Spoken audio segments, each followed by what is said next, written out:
오늘은 유다서 보겠습니다. 요한삼서 다음에 유다서입니다. 예수 그리스도의 종이요 야고보의 형제인 유다는 부르심을 입은 자 곧 하나님 아버지 안에서 사랑을 입고 예수 그리스도를 위하여 지키심을 입은 자들에게 편지하노라. 긍휼과 평강과 사랑이 너에게 더욱 많을지어다. 아멘. 유다서는 이제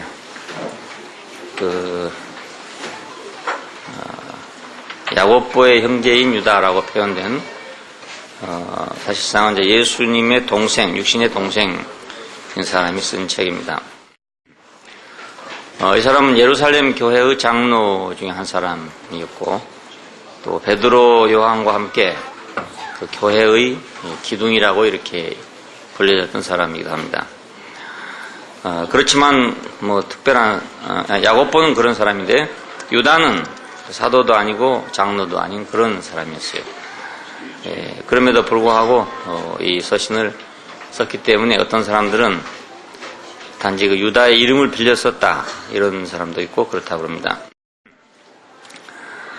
내용은 이제 믿음을 위해서 싸우라 이런 내용을 가지고 편지를 보냈습니다. 누구에게 보냈는가 하면 부르심을 입고 예수 그리스도를 위해서 지키심을 입은 자들에게 내가 편지한다 이렇게 말했으니까 그리스도를 위해 지키심을 입은 자들에 대해서 오늘 말씀을 드리겠습니다. 우리가 어떤 용도가 있고 이렇게 목적이 있고 소중하고 이러면은 그걸 우리가 이렇게 보존하고 잃어버리지 않도록 지키려고 그러죠. 손상되지 않도록 지키려고 하죠. 쓸데없는 쓰레기는 버리려 하고 좋은 것은 지키려 하고 그렇습니다. 그러니까 결국 예수 그리스도를 위해서 지키심을 입은 자란 말은 예수 그리스도에게 필요한 사람들이라는 뜻이죠. 필요하니까 지키심을 입은 사람들입니다. 원래는 이제 사람은 누구나 하나님을 위해서 지어졌기 때문에 하나님에 의해서 지켜짐을 받을 그럴 존재들이죠. 왜냐하면 하나님이 사람을 지었고 또 사람은 하나님에게 절대적으로 필요한 존재니까 누가 지키겠습니까? 하나님이 지키실 거 아니겠습니까? 교회는 누가 지킬 것인가? 교회는 그리스도를 위해서 있기 때문에 그리스도에 의해서 지켜질 것이 당연한 거죠. 누구에게 필요하든지 자기가 필요하면 그걸 지키게 되어 있습니다. 우리도 하나님이 나를 필요로 하는구나 라는 걸 알면 나를 지키실 것도 내가 알게 돼요. 그래서 내가 안심이 되는 거죠. 그러니까 우리가 불안에 떨 것이 아니라 내가 하나님에게 필요한 자리에 있으면 그러면 하나님이 나를 지키실 건 당연하기 때문에 불안이 저절로 없어지는 거라고. 근데 하나님께 필요하지 않는 자리에 있으면서 불안한 것을 해결하려고 생각하면 아무도 지켜줄 자가 없잖아. 필요하면 누가 지키지만 필요하지 않으면 안 지킨단 말입니다. 사탄에게 필요하면 사탄이 지키겠죠. 하나님에게 필요하면 하나님이 지키겠죠. 그래서 우리가 세상에서 보면 맞는 건지 모르지만 귀신을 섬기고 이런 사람들 있잖아요. 이 사람들도 어느 정도까지는 잘 돼요. 그래서 사람들이 모두 그걸 하는가 봐요, 이렇게. 왜냐하면 사탄이 지켜주기 때문에 그런 거 아니겠습니까? 귀신이 지켜주니까. 그건 미신일지 아닐지 그건 확실히 모르지만은 그런 경향도 있어요.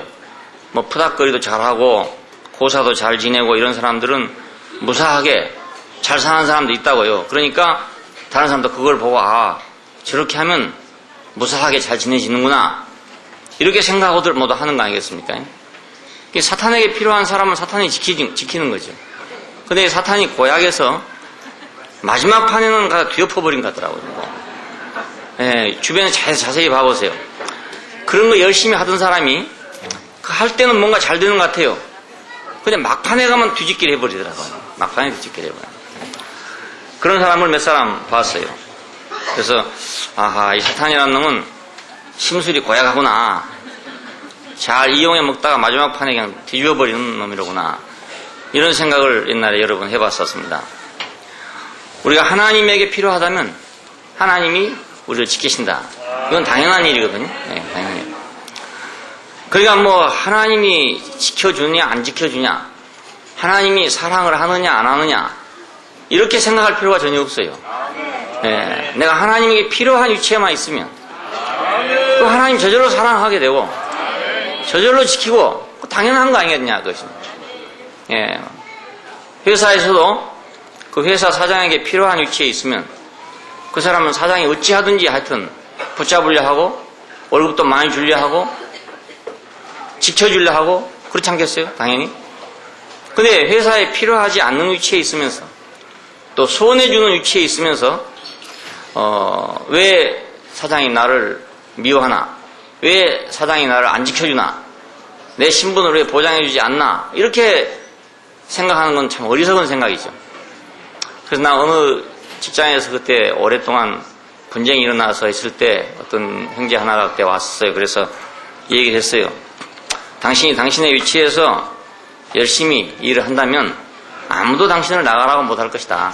그리고 오히려 당신이 나가려고 하더라도 나가지 못하도록 붙잡을 것이다. 돈 더 준데 가겠다 그러면 돈을 더 주고라도 당신을 붙잡을 거다. 자, 그런 얘기를 했어요. 그런데 한참 뭐 열이 올라와서 한 사람들이니까 도저히 이 얘기를 안 듣더라고요. 사실 그렇지 않겠어요? 어느 직장에서든지 어디서든지 내가 꼭 필요한 사람이라면 당연히 보호받을 거 아니겠습니까?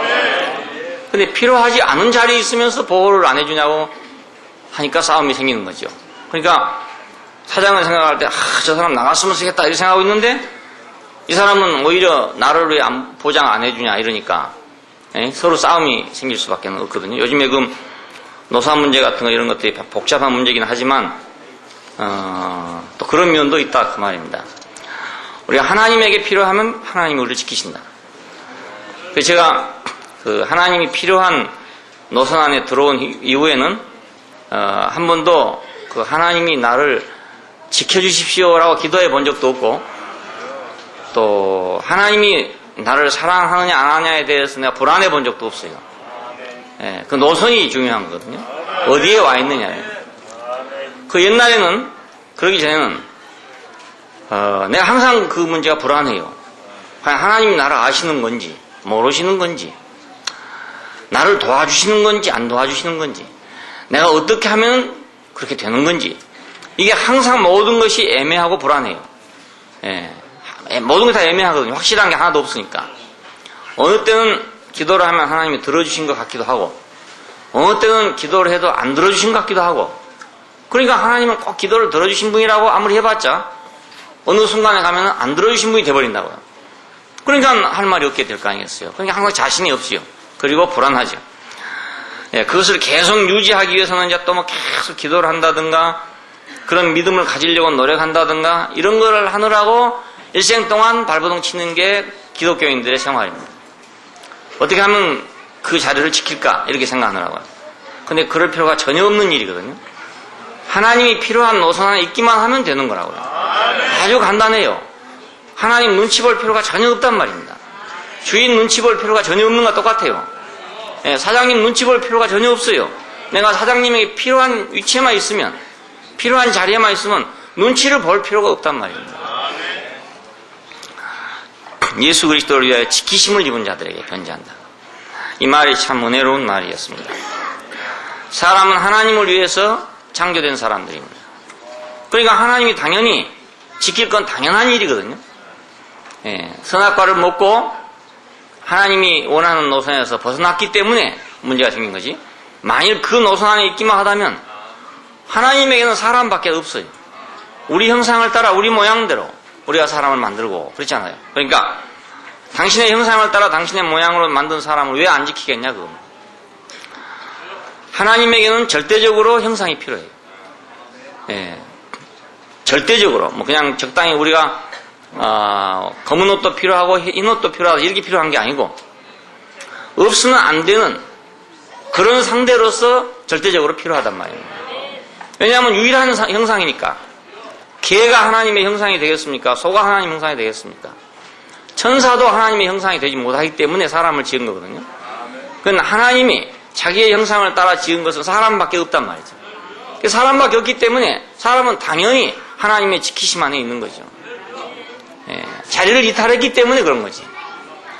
자리만 그 자리에 있다면 사람은 당연히 하나님에게 지키심을 입은 자고 사랑을 입은 자가 될 것은 당연한 일입니다. 이 말씀은 우리가 세상을 사는데도 아주 중요한 말씀입니다. 내가 직장생활을 하는데도 중요한 말이고 내가 사업을 하는데도 중요한 말이고 다 중요한 말입니다. 꼭 이 성경 말씀만이 아니고 하나님은 영이십니다. 그래서 자기의 표현을 위해 사람을 지었습니다. 그냥 절대적이죠. 그냥 있어도 되고 없어도 되는 그런 존재가 아니고 아주 절대적인 존재입니다. 당신 자신이 풍성하고 완전한 생명을 가지신 분이기 때문에 그 생명을 분배해야 되는 분이라고요. 분배하는데 사람이 없으면 분배할 데가 없어요. 사람을 통하지 않는 만유에게 그걸 분배할 수가 없어요. 그렇기 때문에 하나님은 사람을 절대적으로 지켜야 되는 거예요. 우리가 차가 없으면 어디를 못 가니까 차를 우리가 닦고 뭐 조이고 기름치고 그런 거 아니겠습니까? 차가 없으면 어디를 못 가니까. 우리가 필요한 것은 우리가 지켜요. 어리석은 인간이라 하더라도 내가 필요한 건 지켜요. 그리고 아주 악질적인 인간이라 하더라도 자기가 필요한 건 지켜요. 아주 나쁜 사람이라 하더라도 자기가 꼭 필요하다면 어떤 수단을 동원해서 그걸 지킨다고요. 그래서 노름을 꼭 하고 싶은 사람은 집안에서 식구가 다 굶어 죽어도 그 사람 주머니는 항상 돈이 있대요. 항상 노름할 돈이 있는 거예요. 항상. 완전히 노름을 해야 되니까. 앞에 난 사람은 온 집안 식구가 다 굶어 죽어도 자기 손에는 꼭 앞에 날 돈은 항상 있어요. 자기가 필요하니까. 그러니까 우리 인간도 이런데 하나님이 자기에게 절대적으로 필요한데 사람을 지키지 않겠냐 그겁니다. 너무나 당연한 거예요. 하나님 자신의 통치를 위해서 사람은 절대적으로 필요해요.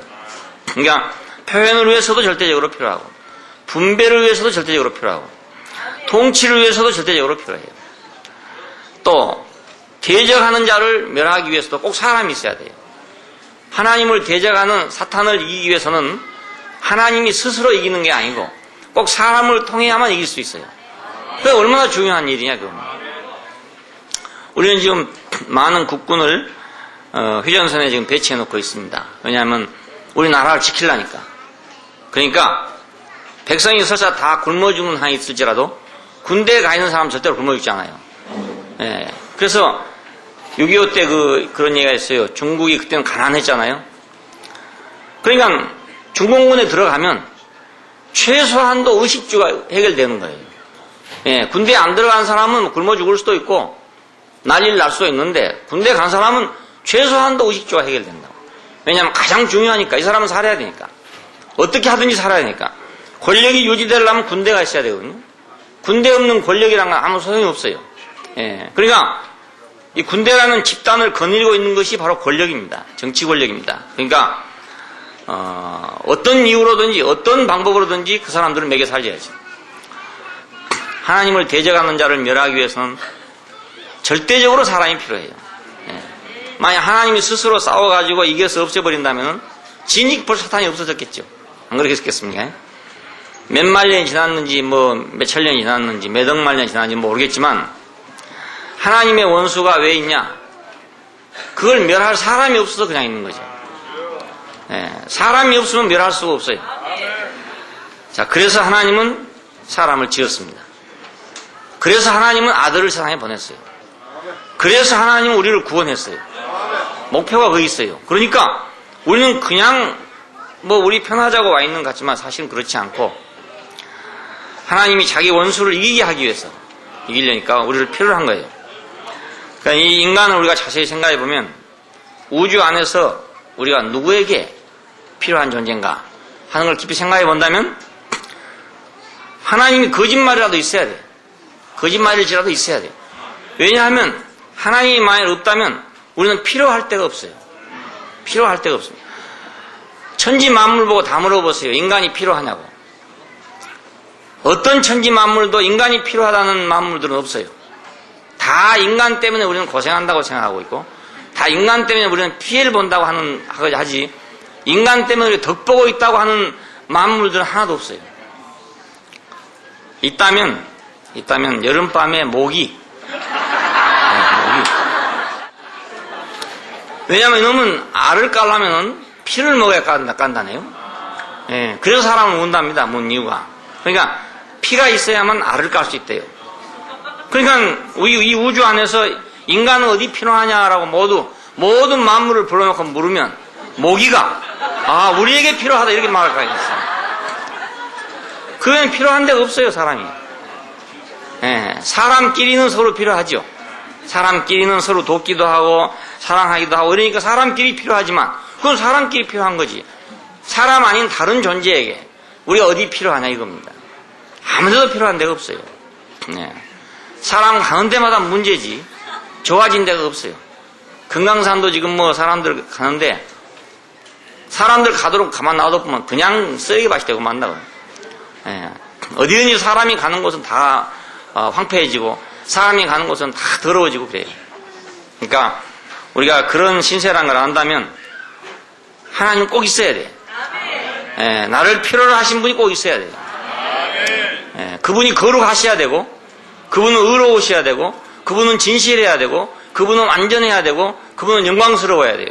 왜냐하면 그런 분이 나를 필요로 해야 되니까. 예, 그렇지 않습니까?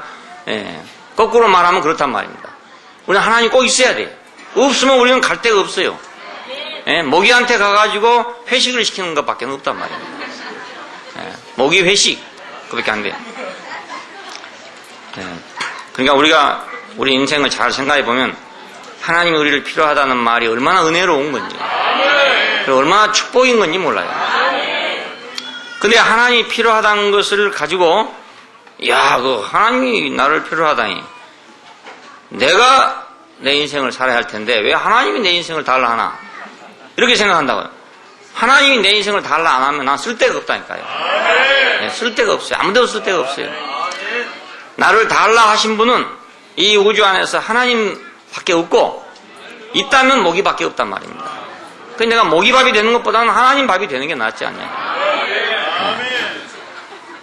인생이 별거 아닙니다. 별거 아닙니다. 굉장한 줄 알지만 별거 아닙니다. 네. 자, 우리는 하나님의 형상을 따라 지었다는 이 말씀이 얼마나 복된 말인지 몰라요. 이건 누가 썼는지도 모르고 우리가 모세가 썼다 그러지만 비판하는 사람들은 여러 가지 말이 있어요. 이 말이 어디 신화에서 왔다는 사람도 있고 여러 가지 말이 있는데 누가 썼든지 간에 하나님이 우리 형상을 따라 우리 모양대로 사람을 지었다는 거. 이 말씀처럼 우리 인생에게 축복된 말이 없어요. 예, 이 사실이 없다면 우리 인생은 뭐 때문에 내가 있는지도 모르고 내가 뭐 때문에 존재하는지도 몰라요. 알 수가 전혀 없어요. 아무리 찾아봐도 몰라요. 자기들끼리 그냥 끼리끼리 살자 이것뿐이지 다른 거 아무것도 없습니다. 자, 마찬가지로 교회는 누구를 위한 것인가? 예수 그리스도를 위한 것이라고요. 교회는 우리를 위한 것이지만 알고 보면 예수 그리스도를 위한 거라고요. 그러니까 교회는 예수 그리스도께서 지켜주는 자리죠. 왜냐하면 예수님에게는 이 교회가 절대적으로 필요해요. 하나님에게 사람이 절대적으로 필요하듯이 그리스도에게는 교회가 절대적으로 필요해요. 영이신 하나님은 형상이 선 사람이 필요했죠. 자, 근데 그리스도는 누구냐? 성육신 하신 분 아닙니까? 성육신 하신 그리스도는 자기를 증거할 교회가 절대적으로 필요해요. 자, 우리가 성경을 보면은 마태복음이나 누가복음에 보면은 예수님은 성령으로 잉태해서 낳았다 그럽니다. 자, 이 성령으로 잉태해서 낳았다는 이것을 누가 증거를 해주겠냐 이겁니다. 세상에 다 내놓고 나는 성령으로 잉태된 난 사람이다. 이렇게 아무리 목이 터지도록 외친다 하더라도 돈을 10,000금을 갖다 주고 내가 좀 증인이 돼달라 한다 하더라도 누가 양심 있는 사람이고 머리가 있는 사람이면 그걸 증거해 줄 사람이 있겠어요? 안 그렇겠습니까? 내가 처녀의 몸에서 낳았다. 이러면 누가 그걸 증거를 해주겠냐 이겁니다. 증인 서줄 사람이 누구겠어요? 돈 받고 거짓말로 증인 서줄 사람이 있겠지만 참 마음으로 증인 서줄 사람이 없지 않겠어요? 그래서 예수님은 자기의 증인을 필요로 해요. 그 증인이 없으면 이건 증거가 안 되니까. 내가 아무리 소리쳐봤자 그건 안 될 일이고, 내가 아무리 부르짖어봐 안 될 일이기 때문에, 이 때문에 증인이 절대적으로 필요한 분이에요. 우리가 보통 상식적인 일 같으면은, 뭐 증인 없어도 된다고요. 왜냐면은, 딴 사람이 생각해도 이해할 수 있는 일이니까. 그러니까 뭐 증인이 별로 없어도 돼요. 판사님이 생각해도, 그건 뭐, 그럴 수 있는 일이다. 이렇게 생각할 수 있단 말입니다. 근데 재판석상에 나가가지고, 성령으로 잉태해서 처녀한테서 낳았다 그러면, 세상에 누가 나를 증거해 주겠냐 이거예요. 그래서 이걸 증거할 사람이 필요한 겁니다. 절대적으로 이걸 증거할 사람이 필요하기 때문에 자기의 증인을 찾고 있어요. 우리가 똑같은 육신을 가지고 오신 분입니다. 밥도 먹고 잠도 자고 똑같은데 하나님 아들이다. 이걸 누가 증거해 주겠습니까? 제가 하나님 아들이다 하고 세상에 나가고 하면 다 미쳤다고 그러지. 나를 누가 증거해 주겠어요? 돈 주면 거짓말로 증거해 주겠죠. 하지만 진실로 증거해 주겠습니까? 하나님 아들 같으면 뭐 눈이 3개랄지 말입니다. 머리가 2개 달렸다. 이러면 사람들이 하나님 아들이다 이렇게 할 수도 있겠고, 천자가 된다든지 뭐 황제가 된다 이러면 하나님 아들이다 이렇게 할 수도 있겠지만, 시골에서 올라온 30세나 간먹은 그런 청년이 하나님 아들이라고 하면 누가 그 사람을 증거해 주겠습니까? 정말 뻔히 아는 사실도 증인이 없어서 그 자리에서 죽은 사람을 제가 어려서 봤어요. 6.25 때인데, 그런 사건이 있어요. 완도에서 그런 사건이 있었어요. 그 경찰이 철수를 하면서 그 지방에 있는 그 색깔이 좋지 않은 사람들을 색출하려는 계획을 써봤어요. 그래가지고 배에다가 인공기를 달고 위장을 해가지고 들어왔다고요. 그래서 우리는 막 멋모르고 막 도망을 쳤죠. 이웃 동네로 막 도망을 치고 산으로 도망쳤는데 도망쳐봐야 어디 갈 데 있습니까? 그래갖고 이제 다 포위돼가지고 우리 잡혀와서 바닷가에 쫙 앉혀 있었어요. 이렇게. 근데 저는 나이가 이제 적으니까 적은 축에, 소년 축에 속에서 이렇게 앉아 있었고 쭉 앉혀놨는데, 거기서 이제 마지막 2사람이 마지막까지 내려라고 하는데도 안 내라고 도망간 사람이 있었어요. 그래서 이 2사람 붙들었단 말입니다. 붙들어 놓고 이제 뭐 고문을 하고 막 때리고 막 이래 했는데, 해가지고 마지막에 이제 바닷가로 데리고 나가더라고. 2사람 끌고 나왔어요. 양쪽에 이제 총을 이렇게 겨누고 서 있으면서 한 사람을 놓고, 그 사람은 이제 어업조합, 그러니까 지금 같은 수산조합 이런 데인데, 거기 다니던 그런 사람이고, 나이도 조금 들고, 또 그 동네에 사회적인 지위도 있고 이런 사람인데, 그 사람을 들고 이 사람 누구 보증할 사람 있냐 이거예요. 그래서 그 친구 한 사람이 내가 보증하겠습니다 이러더라고요. 그래서 그 사람 제쳐놨어요. 근데 젊은 청년 하나가 있었어요. 우리 친구의 형 되는 사람인데, 우리보다 나이가 한 5살 더 먹은 사람이죠. 이 사람을 놓고 누구 보증 쓸 사람 있냐? 아무도 안 나오는 거예요. 그 동네에서 제일 가난한 집이었거든요. 제일 가난한 집 청년이었어요. 지금도 생각하면 양심의 그 가책을 느껴요. 그때 나는 왜 용기 있게 서지 못했을까? 일어서지 못했을까? 마음속으로 막 그런 생각이 막 나지만, 그 살벌한 장소에서 그 나올 수가 도저히 없잖아요. 그러니까 보증 쓸 사람이 없으냐 그냥 그 자리에서 총살을 시켰군요. 보증이라는 게 그렇게 무서운 거더라고요. 그 누구 서서 내가 보증하겠습니다 하면 살 사람이란 말이에요. 아무도 보증할 사람이 없으니까 빨갱이도 아니고 공산당도 아니에요. 아무것도 모르는 사람이거든요. 그런 사람인데 그냥 그 자리에서 죽은 걸 봤어요. 전쟁은 정말 비참해요. 뭐 시시비를 가릴 시간이 없으니까. 언제 뭐 지금의 평화시대처럼 뭐 재판을 하고 항소를 하고 뭐 이래야 할 시간이 없는 거예요. 그러니 얼마나 증인이 필요하겠어요. 그 사람은 죽으면서 얼마나 억울하겠어요. 막 아우성을 치면서 누가 나 좀 살려달라고 하는데도 누가 아무도 입을 열지 않으니까 죽었습니다. 이 젊은 사람이 하나님 아들로 봤다. 이 사실을 누가 증거해 주겠냐 그거예요. 그래서 증인이 필요한 거예요. 그러니까 예수님이 너희는 나의 증인이 될 것이다 하는 이 말은 너무너무 간절한 말이에요. 그냥 보통 증인이 뭐 돈 빌려갔는데 증인이 되다 이런 말이 아니고 말이에요. 누구하고 뭐 싸웠는데 내 증인 좀 써달라 이런 뜻이 아니란 말입니다. 절대적인 문제예요. 말씀이 육체가 됐다. 태초에 계신 말씀이 육체가 된 사람이다. 이걸 누가 증거를 해주겠냐 그겁니다. 그렇지 않겠어요? 예. 너무너무 자기 자신에게 이것은 중요한 문제예요.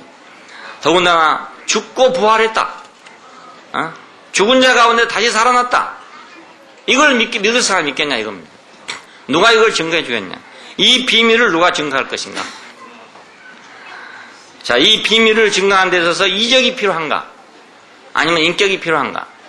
오늘 많은 기독교인들은 이적 때문에 믿어요. 이적이 있기 때문에 병이 고쳐진다든지 이런 이적이 있으니까 그런 이적을 보니까 그렇게 되겠구나 이렇게 믿어요. 근데 이적으로 믿는 것은 한계가 있어요. 그 사람 자신을 모르고 한 거니까. 단지 그 이적 때문에 믿는 거지 그 사람 자신의 그 존재를 모르기 때문에. 그래서 이것을 인격으로 증거할 증인들이 필요한 겁니다. 만일 이적을 통해서만 증거하려면 하나님의 사람이 필요치도 않죠. 사도들이 필요치 않아요. 그냥 이적을 행하면 믿을래 안 믿을래? 양당간에 결정해라 하고 이적을 탁 내놓으면 다 믿을 거 아닙니까? 네, 누구든지 다 믿을 거 아니었어요. 아무리 예수 안 믿겠다는 사람도 이적을 보면 믿더라고요. 제가 봤어요. 자, 그러나 그것이 참으로 믿는 거냐, 참으로 그 사람을 아는 거냐, 그게 아니단 말입니다. 그 사람의 능력을 아는 거지, 그분의 능력을 아는 거지, 그분의 존재를 아는 게 아니거든요. 예수님이 너희는 나의 증인이 되란 말은 내가 이러이러한 일을 한 사람이라는 걸 증거해 달란 말이 아니라고요.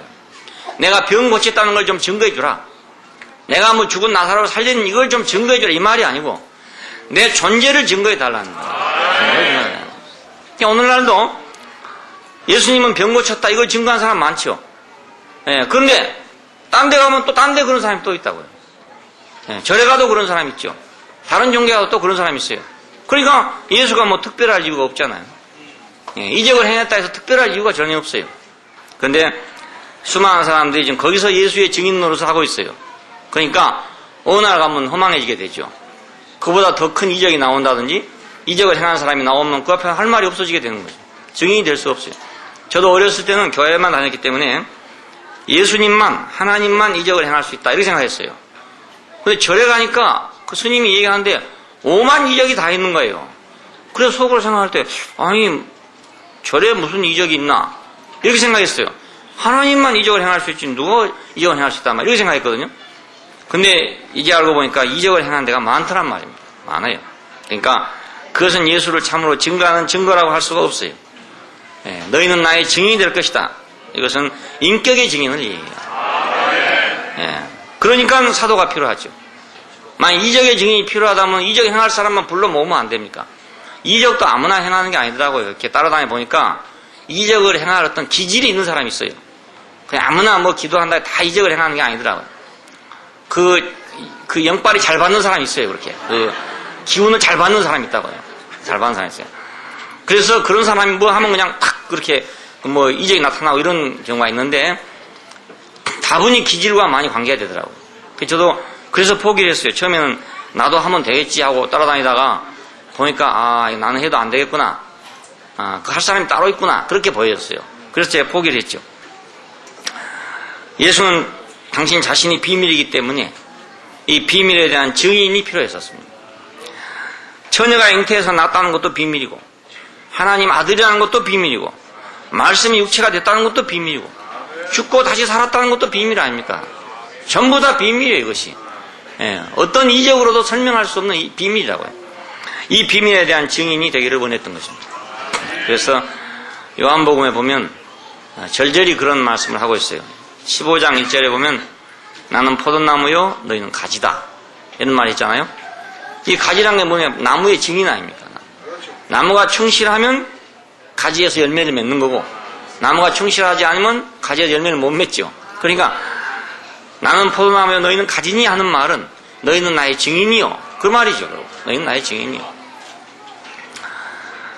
15장 16절에 보면 너희가 나를 택한 것이 아니고 내가 너희를 택하여 세웠나니 이는 너희로 가서 과실을 맺게 하고 그런 말이죠. 이 과실이 무엇이면 증거라고 말입니다. 너희로 가서 너희대로 따로 너희 과실을 맺으라 이 말이 아니고 내가 나무고 너희는 가지니까 너희는 거기 가서 과실을 맺어서 내가 포도나무란 것을 네가 증거해야 될 것이다 이 말입니다. 포도가 열려야 포도나무라고 하지 포도 안 열리면 포도나무로 하겠어요. 예. 그 모양은 포도나무처럼 생겼는데 포도나무가 아닌 모양이다 이렇게 생각할 거 아닙니까? 모양은 똑같이 생겼는데 이거 해마다 봐도 포도가 안 열려. 그러면 이거 사이비 포도나무구나 이렇게 하나 있습니다. 사이비. 자, 그러니까 이 과실을 맺는다는 것이 결국 증거죠. 증인이죠. 그래서 18장에 보면은 아버지께서 나를 세상에 보내신 것 같이 나도 저희를 세상에 보내었고, 뭘로? 증인으로 보낸다는 뜻입니다. 증인으로. 전도의 기술을 가르쳐가지고 전도자가 되게 하려고 보낸 것이 아니고 당신 자신의 증인으로 보낸다는 뜻입니다. 사도행전 1장 8절에서 그래서 마지막에 그런 말씀을 하셨어요. 오직 성령이 너에게 임하시면 너희가 권능을 받고 딱 끝까지 이르러서 내 증인이 될 것이다. 그렇게 마지막 말씀을 하시고 떠나셨습니다. 자, 그분은 자신을 증거할 증인이 절대적으로 필요한 분입니다. 예, 절대적으로 필요한 분. 아까 그 젊은 청년이 죽으면서 자기를 증거해줄 한 사람이 없어 죽었던 것처럼 얼마나 그 속으로 억울했겠어요. 그 순간이지만은 그 순간을 우리가 생각해 본다면 정말 기가 막힌 일이죠. 기가 막힌 일. 예수는 비밀한 사람입니다. 그래서 증인이 필요한 사람입니다. 그냥 보통 일 같으면 증인이 필요하지 않지요. 그냥. 보통 사람 같으면 증인이 필요하잖아요. 우리가 어머니로부터 낳았다. 이건 누가 아무도 증거 안 해줘도 상관없어요. 예, 다 알고 있으니까. 예, 내가 말해도 거짓말을 한 사람 아무도 없어요. 나는 우리 어머니한테서 낳았다. 그러면 누가 나보고 거짓말 한다는 사람 아무도 없어요. 그렇지만 나는 처녀에 의해서 잉태해서 낳았다. 그러면 다 거짓말쟁이라고 그래요. 그래서 증인이 필요해요. 예, 다 못 믿으니까. 믿을 수 없으니까. 자, 이런데 이 증거가 객관적인 증거로는 한계가 있어요. 내가 눈으로 분명히 확인하고 그 아주 사실대로 다 내가 보고 알았다고 해도 나한테 다른 사람이 들을 때는 믿을 수가 없어요. 안 그렇겠습니까? 내가 처녀가 성령으로 잉태해서 아들을 낳은 것을 자초지종을 전부 다 알고 있다. 매일같이 같이 자서 요셉처럼 정원한 요셉처럼 다 알고 있다 해도 요셉이 아무리 그 말을 증거한다 해도 다음 대에 가면 희미해져 버린다고. 왜냐하면 우리가 그런 증거를 갖고 있지 않으니까. 우리 속에 그런 증거가 없어요. 없기 때문에 그건 믿어지지 않는다고요. 그러니까 이것은 객관적인 이 사실에 대한 증거는 불충분해요. 성경을 믿고 성경대로 전한다. 이런 사람이 참 많지만 이건 너무나 아주 무모한 생각이에요. 그걸로 다 된다고 생각하는 건 너무나 무모한 생각이에요. 이 주관적인 증거가 필요해요. 이것이 바로 믿음입니다. 이것이 믿음입니다. 자, 성령으로 낳은 사람이 아니면 성령으로 잉태했다는 걸 어떻게 믿겠어요? 우리가 다 부모로부터 낳았으니까 부모로부터 낳았다는 걸 믿지. 내가 부모로부터 낳지 않은 사람 같으면 부모로부터 낳았다는 걸 믿겠냐 그거예요. 그러니까 성령으로 낳은 사람만 성령으로 낳은 사람을 아는 거죠. 네. 그래서 성령으로 나지 아니하면 안 된다는 말이 나왔단 말이에요. 네. 내가 성령으로 나지 아니하면 하나님 나라에 들어갈 수 없다. 하나님 아들로 온 사람이 아니면 하나님 아들로 온 사람을 믿겠어요? 네. 믿을 수가 없는 거 아니겠어요? E.T. 얘기가 나오는데 E.T.는 피가 파랗다나 메뚜기처럼 말이죠. 그렇다면 그거 이제 우스운 얘기니까 그렇지. 그거 믿고 있는 사람은 그건 정말 유치원생 같은 사람이죠. 아이들이나 믿고 있는 거지. 그래도 어른 된 사람들이 피가 파란 우주인이 있다는 걸 믿고 있다는 건 정말 우스운 얘기. 근데 어떻게 가보면 어른도 그걸 믿고 있는 사람이 있어요. 예, 우주에 E.T가 있다 이렇게 믿고 있는 사람도 있어요. 만화 인간 같은 사람들. 그런 사람들이 있어요. 근데 그 어리석은 생각이죠. 유치한 생각이고. 하나님의 아들로 온 사람이 아니면 하나님 아들로 온 사람을 알 수가 없어요. 알 수가 없으니까 증인이 될 수가 없죠. 그래서 사도들도 이렇게 되기 전까지는 증인이 될 수가 없었어요. 그런 후에만 증인이 될 수 있었어요. 성령으로 난 후에, 하나님 아들로 난 후에 말씀이 육체가 된 사람이 세상에 없었단 말입니다. 그냥 누가 그걸 알겠습니까? 근데 사도들이 왜 그 증인이 됐는가? 자기가 말씀이 육체가 되고 보니까 알게 됐다 그 말. 사도 요한이 왜 이 말을 했는가? 자기가 말씀이 육체가 되지 않았으면 예수님이 말씀이 육체가 됐는지 아닌지 어떻게 알겠어요? 예. 마태복음이나 마가복음이나 누가복음에 말씀이 육체가 됐단 말이 없어요. 예. 그리고 마태복음이나 마가복음, 누가복음보다는 훨씬 늦게 요한복음이 써졌어요. 그런데 요한은 말씀이 육체가 됐다. 그렇게 말했다고. 왜? 자기가 말씀이 육체가 됐으니까 그렇게 아는 거지.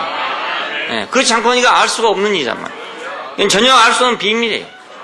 사람이 죽고 다시 산다는 것은 내가 죽고 다시 살지 않고 어떻게 그걸 믿겠습니까? 그러니까 이 증거만이 참된 증거라고요.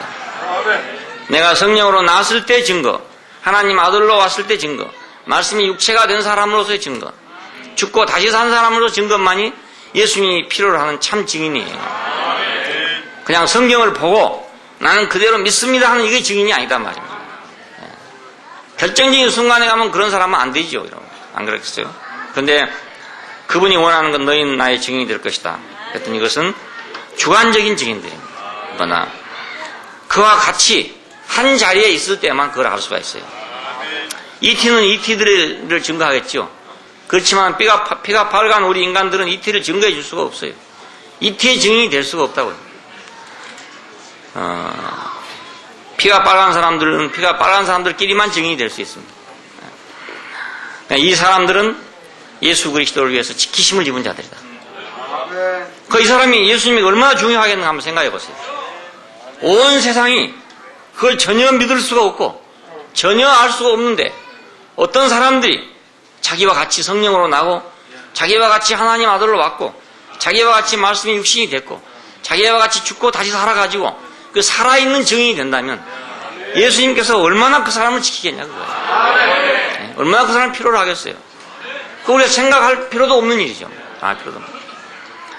네? 우리가 뭐 다이아 하나도 안 잃어버리려고 끼고 다니다가 불안하면 농에 넣었다가 농에 넣었다 불안하면 또 농 밑에 넣었다가 그래도 불안하면 은행에 맡기고 이러잖아요.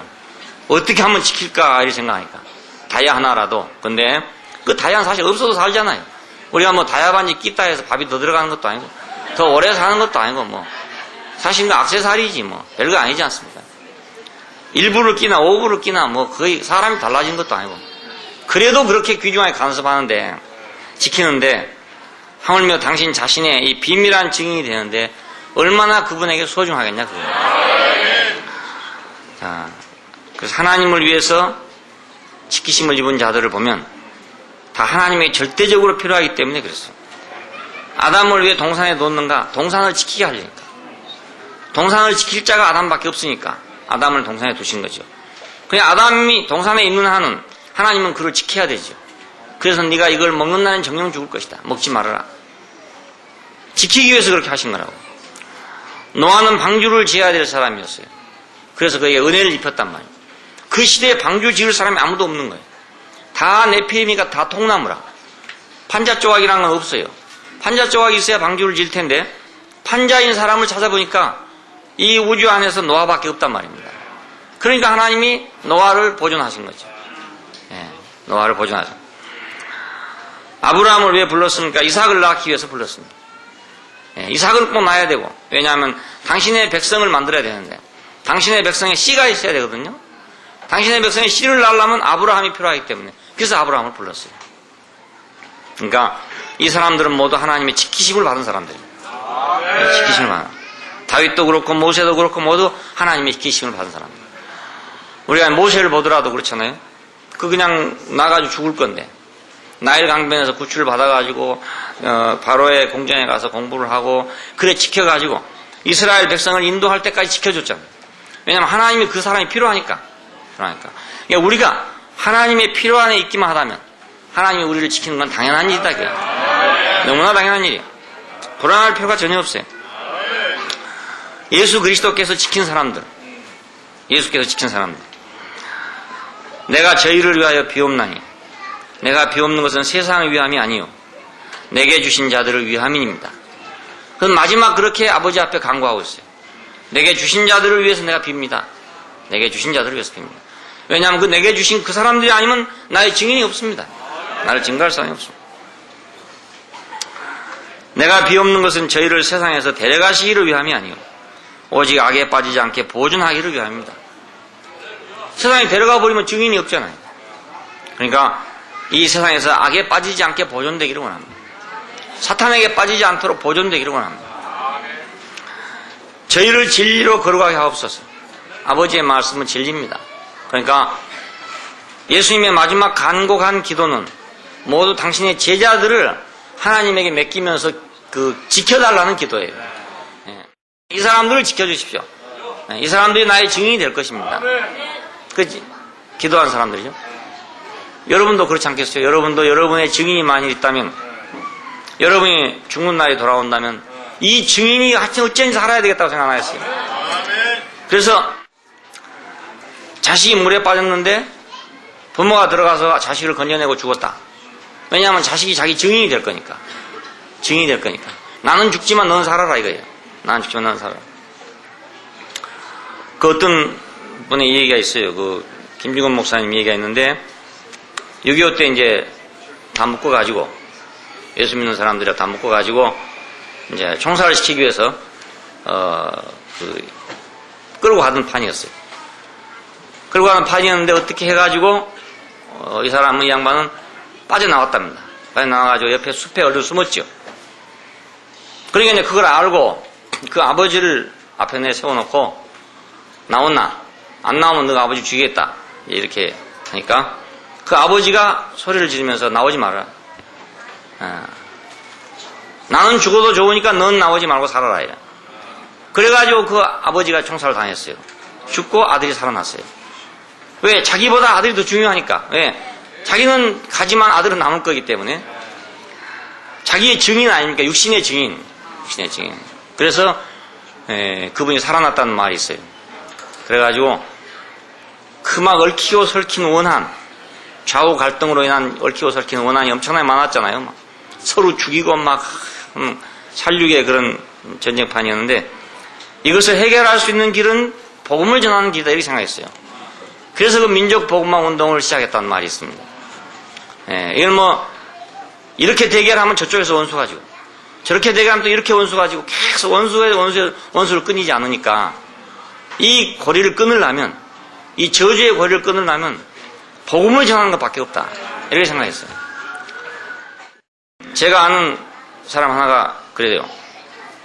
6.25 전쟁이 일어나니까 그때 나보다 나이가 몇 살 더 먹어서 그때 중학교 5학년이었어요. 그러니까 지금 고등학교 2학년이죠. 근데 고등학교 2학년이지만은 나이는 훨씬 많았어요. 옛날 사람들이니까. 많은데 막 술렁술렁 하더라고요. 사람들이 왔다 갔다 해서 했었더라고요.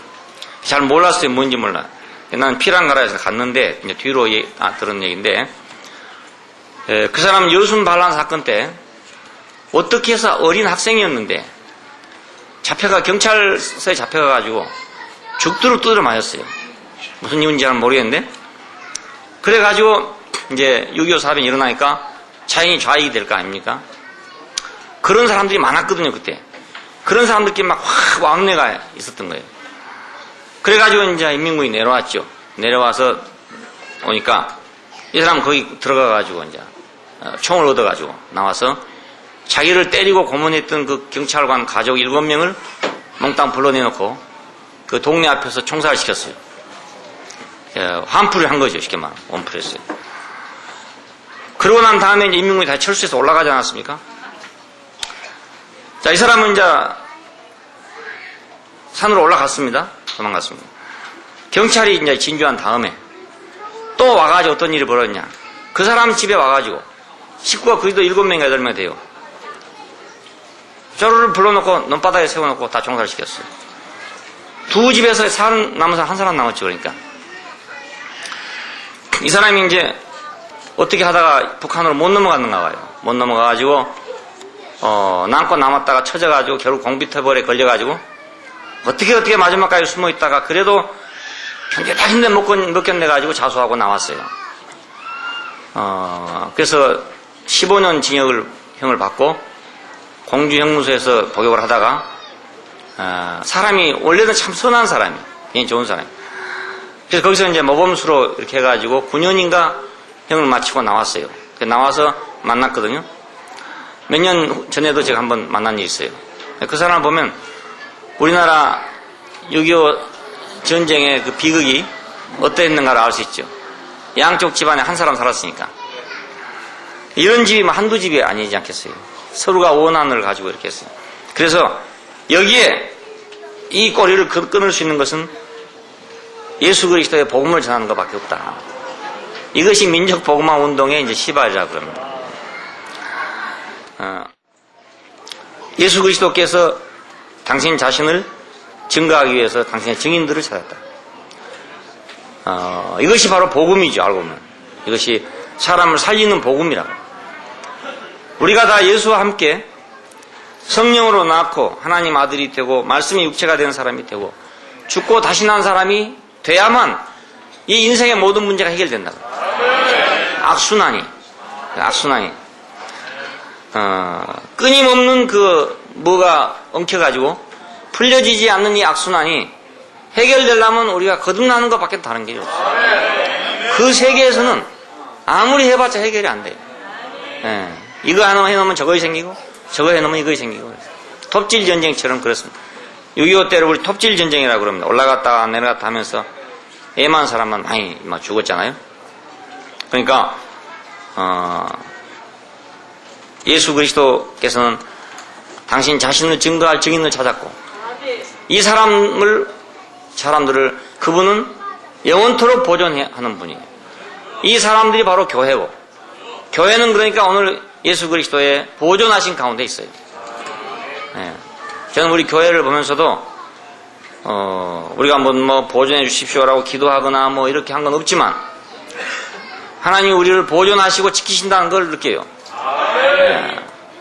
늘 무슨 일이 생길 때마다 항상 우리가 생각하지 않았던 방향으로 늘 인도되지만 그 길은 늘 우리에게 교회의 길을 보여주는 길이었어요. 더 좋은 길을 보여주고 또 더 좋은 길을 보여주고. 그러니까 하나님이 당신에게 이런 교회가 필요하구나, 이런 교회가 있어야 되는구나. 세상은 이건 모르고 저 따위들이 있어 이렇게 생각한다든지 왜 이상한 짓을 해 이렇게 생각한다든지 하겠죠.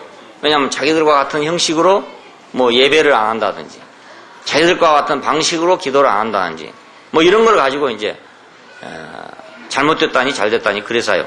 근데 하나님이 만약 필요치 않다면 하나님이 지키시겠어요? 당신에게 필요하지 않으면 지키지 않는다고요.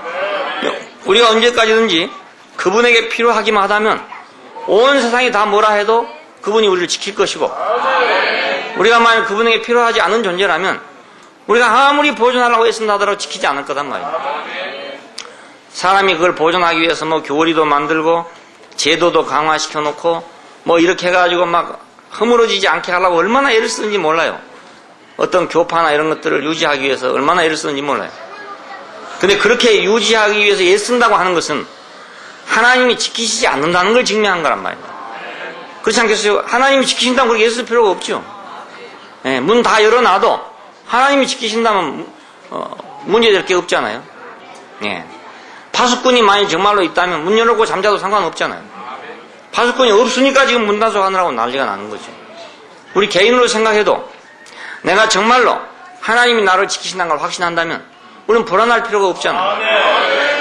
근데 하나님의 이 사업, 하나님의 일을 위해서 모여진 교파고 단체라고 그러면서 왜 그걸 보존하려고 그렇게 아웅다웅 하는지, 남을 정죄해 가면서까지, 남을 이단이라고 해 가면서까지, 그래 가면서까지 자기를 지키려고 발버둥을 치냐 이겁니다. 그 하나님이 정통이면 지켜줄 거 아닙니까?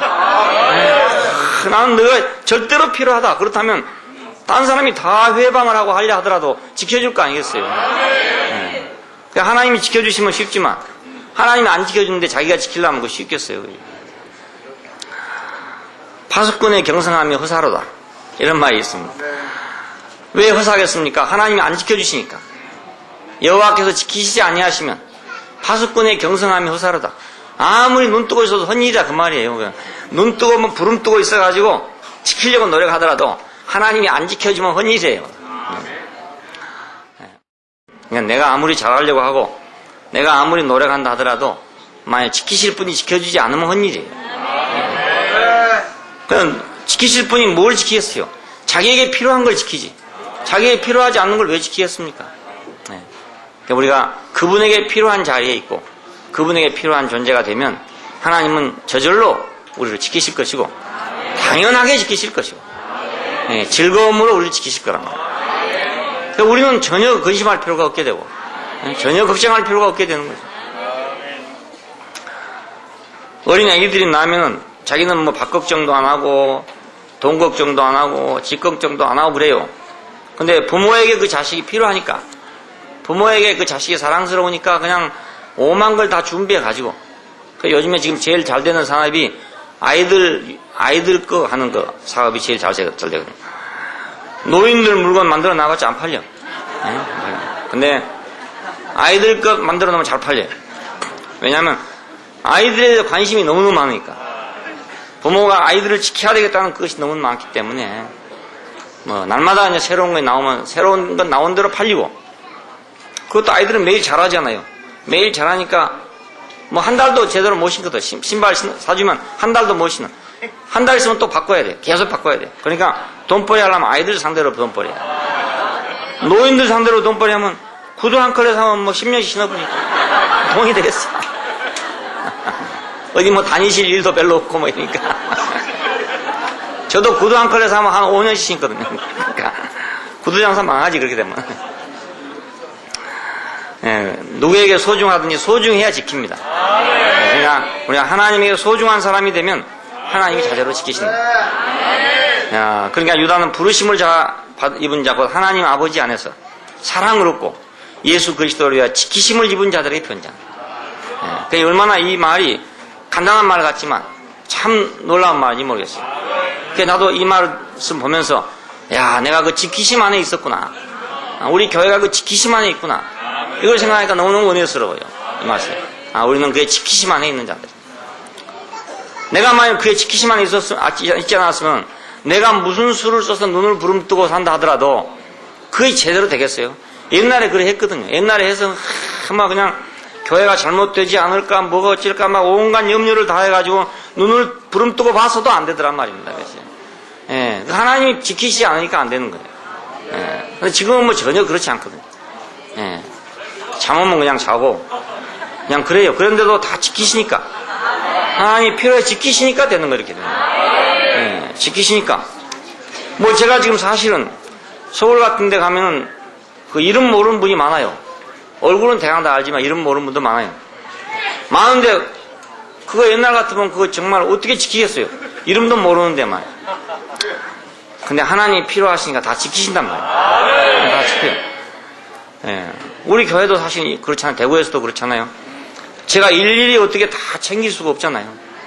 그렇지만 다 지키시잖아요. 하나님이 다 지키시니까 매주 와보면 매주 와 있는 거예요, 그냥. 안 그러면 하나님이 안 지켜주면 다 어디로 나가고.